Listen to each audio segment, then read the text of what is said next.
All right, as we start learning about lines, so far we have seen the equation y equals mx plus b. This is what we were doing with our marble slides. What you might have been noticing is that the number in front of x, that changed the steepness of it. So if we had something like a 2x, it would be going up 2 spaces over 1 from wherever your y-intercept was. So this was your y-intercept, and this was your slope. So if let me erase that really quick so we can have an actual problem here. So we have y equals something like 2x plus 3. I'm looking at just the equation as it's written. 0, 3 will be the y-intercept. And you could check that, plugging in a 0 for the x leaves us with that 3. So I'm going to plot that point. So that is one point that's on my graph. So again, the 2 is the slope, and we can think about that as the rise over the run. So for our picture here, we're going to go up 2 spaces and then run over 1, which if you think about where that would be, we were at 0, 3. So if we go up 2 spaces, we're talking about being at 5 there on the y-axis. Then we moved over 1. So that next point would be at 1, 5, which again, you could check that it satisfies the original equation.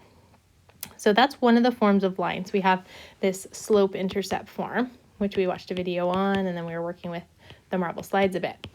So on these problems from section 2.2, and again, we'll talk more about this in class on Wednesday, the question was OpenStax 2.2, looking at 27 and 29, which actually 29 we didn't have to do. 27 was the only one that was asked to try, I believe.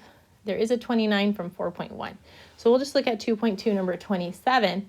And what that one asks us to do is, again, we're going to write an equation of a line.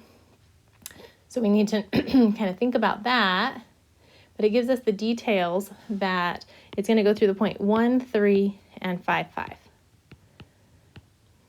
So it does say to use the point slope formula. So if you did look that up, the point slope formula is this y minus y1 equals m times x minus x1. And the place where you plug in, if you're going to go straight into plugging in, you need a point there for the xy. So you could choose either one to plug in there. So that could be your x1, y1.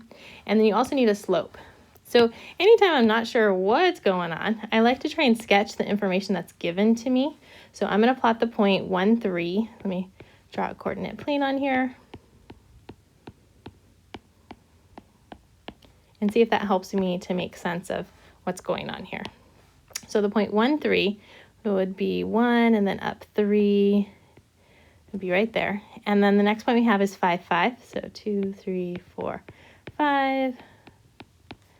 It's going to be to the right 5 and then up 5. And it's going to be the line through those points. Now my line, you can see, is not very straight. It might come out better if you have craft paper.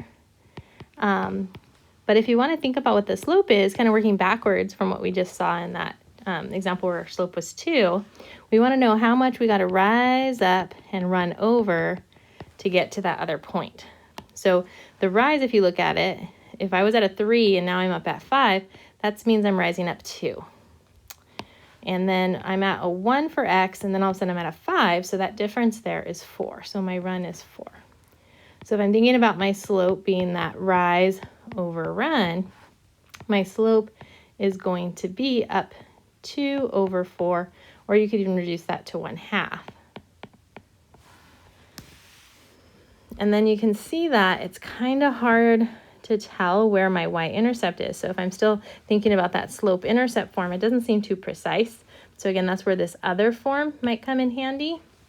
And so if I plug into this other form, it's going to be y minus, going back to just using that first point there, it will be y minus 3 equals 1/2 times x minus 1.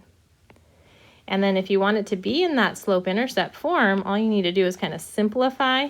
So to kind of finish it up, if it wants it to be in slope-intercept form, which the directions do say that, you'd have to distribute that and then get the y alone. So your goal is y equals mx plus b.